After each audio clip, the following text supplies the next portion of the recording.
시커머스 하면 알텟이라고 알리, 테무, 쉬인이라고 이렇게 있습니다. 네. 테무는 한번 써보셨습니까? 네, 자주 한번 쓰세요? 자주는 안 씁니다. 장 부장님 어떠세요? 테스트 처음 했어요.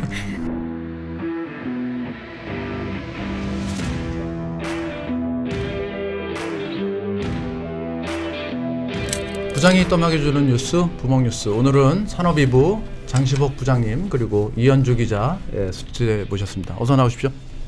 안녕하십니까? 네. 오늘은 어떤 주제 가져오셨습니까? 예, 요즘 시커머스 최근에 핫합니다. 그 시커머스? 시커머스 뭡니까? 이커머스는 알겠는데. 차이나 커머스를 차이나. 중국 이커머스에 대해서 이제 오늘 한번 살펴보려고 하는데요. 네. 최근에 이제 알리익스프레스라던가 테무 등이 이제 국내 유통시장에서 굉장히 좀 영향력을 확대하고 있어가지고 이른바 시커머스의 한국 공습이란 말이 이제 나올 정도로 이제 굉장히 좀 화두가 되고 있어서 네. 한번 짚어볼 예정입니다. 예, 그 이현주 기자 최근에 시커머스 기업들의 그 한국 진출이 굉장히 공격적이라고 얘기가 많이 나오는데요. 네, 맞습니다. 소위 시커머스라고 불리는 중국 이커머스 기업인 알리익스프레스와 테무의 국내 점유율이 확대되고 있습니다. 테무는 최근 한국 시장 직진출을 선언하고 본격적인 국내 사업 확대를 준비하고 있습니다. 지난해 말부터 인사와 총무, 마케팅, 물류 등 핵심 직군에서 한국인 직원들 채용을 하고 있으면서요. 현재는 국내에서 통합 물류 시스템인 구축도 준비하고 있는 것으로 알려졌습니다. 최근에는 국내에서 중국산 제품을 직구하는 방식의 기존 사업 모델에 더해서 한국 상품을 직접 유통하는 로컬 투 로컬 사업에 나서기로 했습니다. 사실 테무는 이미 작년 2월 한국 법인인 웨일코코리아 유한회사를 설립한 상태지만 국내 시장의 본격적인 확대는 최근에서야 실시되는 모습입니다. 그러니까 이게 로컬 투 로컬이면 이게 중국산만 파는 게 아니고 한국산 제품도 테무에서 살 수 있다 이런 겁니까? 네, 맞습니다. 네. 테무가 하여튼 뭐 지금 한국 시장을 또 새로운 자기네들의 블루오션으로 생각하고 있는 것 같은데요. 이미 시장이 경쟁이 격화되고 있는 상황인데 기존에 좀 알리익스프레스가 먼저 자리를 좀 많이 잡은 모양새였습니다. 어떻게 보시나요? 네, 맞습니다. 아무래도 알리익스프레스는 테무보다 앞선 2023년 8월 한국 법인 알리익스프레스 코리아를 이미 한 차례 설립한 바 있는데요. 일찍 국내 시장에 뛰어들었을 뿐만 아니라 신선식품, 패션, 뷰티까지 다양한 상품을 초저가에 제공하면서 이커머스 플랫폼으로서의 입지를 국내에서 탄탄히 다지고 있습니다. 특히 알리익스프레스는 2023년 한국 상품 전문관인 K베뉴를 출범하고 국내 상품을 저렴한 가격에 선보이고 있습니다. 이게 그 오프라인 매장도 만들었나 보죠? K베뉴? 아직 오프라인까지는 아니고 온라인 플랫폼. 온라인상에서 K베뉴라는 이 한국산 페이지를 이렇게 설립했다. 페이지를. 이렇게 봐주시면 됩니다. 네. 네, 최근에는 국내 패션 시장으로의 보폭도 넓히고 있는 모습인데요. 알리익스프레스의 모회사인 중국 알리바바 그룹은 작년 12월 국내 패션 플랫폼인 에이블리에 1,000억 원 규모의 투자를 단행했습니다. 최근에는 레이장 알리익스프레스 코리아 대표가 에이블리의 이사회 멤버로 합류하면서 경영에도 직접 영향력을 행사할 전망입니다. 어떻게 우리 이현주 기자 테무는 한번 써보셨습니까? 네, 자주 쓰세요? 자주는 안 씁니다. 장 부장님 어떠세요? 예, 한번 테스트 처음 했어요. 저는 보는데 광고가 엄청나게 많이 나오더라고요. 예. 그래서 한번 깔아볼까 했는데 아직까지는 않았는데 저희가 좀 조사를 해보니까 작년에 애플에서 다운받은 이 앱 중에 1위가 테무라고 합니다. 무료 앱 중에 1위가 테무가 차지했고 이 방금 말씀 주신 이 알리익스프레스 이게 6위에 랭크됐다고 하는데 그만큼 이 한국에서도 엄청난 그 인기를 누리고 있다 이렇게 볼 수 있는데 자 시커머스 이렇게 영향력이 확대되면 이 수치상으로 통계상으로도 좀 눈에 띄는 변화가 있는 것 같은데 한번 소개해 주시죠. 네, 앱 리테일 분석 서비스 YG앱 리테일에 따르면 알리익스프레스와 테무의 지난해 합산 결제 추정 금액은 무려 4조 2,899억 원으로 집계됐습니다.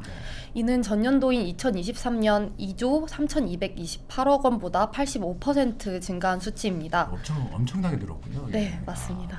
네, 그리고 또한 알리와 테무의 지난해 결제 추정 금액을 각각 조사한 결과 알리는 3조 6,897억 원, 테무는 6,002억 원으로 원으로 나타났습니다. 그래도 알리가 훨씬 많긴 많네요. 네. 시장 점유율로 치면은. 네, 국내에서는 네, 알리가 조금 더 점유율이 더 많은 상황이고요. 네. 시커머스 기업이 아무래도 초저가 상품을 내세우는 만큼 국내 시장에서의 보폭이 더 확대되는 모습입니다. 통상 이제 시커머스 하면 그 알티시라고 알리, 알티, 테무, 쉬인이라고 이렇게 있습니다. 네. 근데 이제 쉬인은 패션 전문 플랫폼인데 이 국내에서는 아주 맥을 못 추고 있어가지고 RTC? 알리와 테무가 알테로 지금 그 양강 구도를 이루고 있는 형국이어서 지금 같이 이제 계속 공세를 펼치고 있는데 근데 알리와 테무에도 좀 약간 저기 같은 시커머스를 묶이지만 좀 차이가 좀 많다고 들었습니다. 네, 맞습니다. 알리익스프레스는 최근 한국과의 소통을 강화하는 추세인 반면에 테무는 사실 국내 소통은 아직 전무한 상황입니다. 알리의 경우 지난해 7월 말 한국에서 처음으로 고객 간담회를 열고 국내 소비자들의 피드백을 듣는 자리를 마련한 데 이어서 국내 취재진을 초청해서 알리바바 항저우 본사를 방문하기도 했습니다.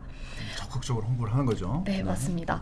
또한 상품의 품질이나 가품 논란에 대해서도 알리는 한국의 지식재산권 보호 신고센터를 마련하고 국내 기업과 소비자 보호를 위해 3년간 1,000억 원을 투입하겠다고 발표했습니다. 알리는 이렇게 좀 한국 친화적으로 좀 접근하려고 하는 모습인데 테무는 좀 약간 원래 은둔형 약간 이런 기업 저기 구조를 보이고 있어서 뭐 예를 들어서 온라인 광고는 많이 하더라고요, 근데 이제 뭐 예를 들어서 직접적인 그 홍보 채널이 있다던가 이런 건 아니고 그냥 대행사 건너가지고 이렇게 오기도 그런 하고요. 식으로. 네. 예, 근데 이제 최근에는 또 개인정보 관련된 좀 이슈가 좀 있었죠. 네, 맞습니다. 테무의 경우에는 유해물질이나 가품 논란에 대해서도 모니터링을 통해 규정을 준수하지 않는 제품을 제거하고 있다. 이러면서 원론적인 입장만을 보이고 있습니다. 또한 테무는 최근 국외로 이전하는 한국 이용자들의 개인정보는 물론 이를 제공받는 제3자 기업을 확대하기로 하면서 개인정보 유출 우려가 불거지기도 했습니다. 이전 처리 방침에서는 서비스 이용을 위해 필수적으로 동의해야 하는 처리 위탁 항목이 해외 송금 정보뿐만이었지만 이번 개정에 따라서 세관 코드라든지 거래 금액, 주소, 전화번호 이런 식으로 다양한 정보를 확대되면서 아무래도 좀 개인정보 유출 우려가 불거지기도 했습니다. 테무가 최근에 국내 직진출을 선언한 만큼 향후 국내 소비자들과의 소통을 강화해야 한다는 목소리가 나오고 있습니다.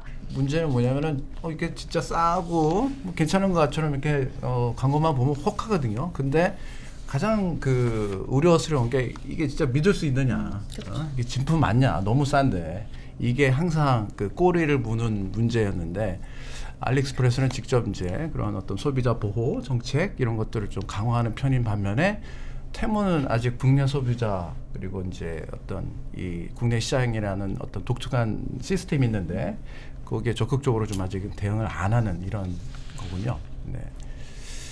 자. 이렇게 좀 성장세가 좀 가파른데 자 그러면 이제 국내 유통기업들 이미 이제 발등에 불이 떨어졌고 빨간불이 들어왔다 이런 기사도 여러 번 나갔는데 국내 이커머스 기업들은 어떻게 좀 준비하고 있습니까? 네, 당연히 이제 국내 이커머스 기업들도 이제 이런 시커머스 플랫폼들의 파급력을 예의주시하고 있는 상황인데요. 최근 제일 주목할 회사는 아무래도 이커머스 국내 1위 기업인 쿠팡입니다. 최근에 김범석 쿠팡 의장은 지난해 5월 쿠팡 컨퍼런스 콜에서 시커머스의 공세에 대해 소비자가 클릭 한 번으로 다른 쇼핑 옵션으로 전환할 수 있다면서 시커머스 진출로 경제 감력이 더욱 커질 것이라고 우려하기도 했습니다. 주요 시커머스 기업들의 행보가 올해도 계속 이제 그 화두가 될 것 같은데 그 알리와 테무의 그 향후 전망은 좀 어떤가요? 네, 아무래도 국내에서 이런 시커머스 기업들의 영향력은 더욱 확대될 것이라고 전망하고 있습니다. 특히 도널드 트럼프 2기 행정부가 중국산 수입품의 10%의 보편 관세를 부과하기로 했는데요. 그러면서 시커머스가 글로벌 시장에서 위축될 수 있다라고 예상되고 있습니다. 이 상황에서 시커머스 기업들이 미국의 대체 시장으로서 한국 기업들의 한국 시장에 대해서 주목하고 있는 상황입니다.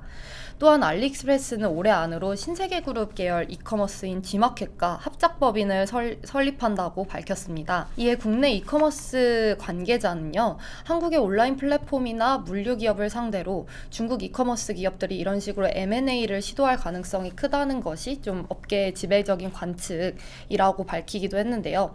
지금은 신세계와 알리바바가 G마켓을 공동 운영하는 거로 세팅을 하긴 했지만요. 향후 중국 측이 G마켓 지분을 아예 인수해갈 가능성도 배제할 수 없다고 밝혔습니다. 이런 대표 이커머스 기업들이 뭉친 만큼 업계 1위 쿠팡에 맞서 다시 한번 이커머스 시장의 지각 변동이 예상되고 있습니다. 큰 변화가 좀 물밀듯이 오고 있는 것 같은데 어떻게 될지 또 업계 변화도 좀 주목해야 될 것 같습니다. 네. 이렇게 시커머스 영향력이 확대되고 있는 상황이지만 아직까지도 그 품질이라던가 여러 가지 개인정보 보호의 측면에 있어서 한국 소비자들의 우려가 여전한 건 사실입니다. 이런 소비자 우려를 불식시킬 수 있는 그 적절한 자구책 마련도 필요해 보이고요. 앞으로 또 정부에서도 관련된 그 대응책에 좀 마련에 나서야 될 것 같습니다.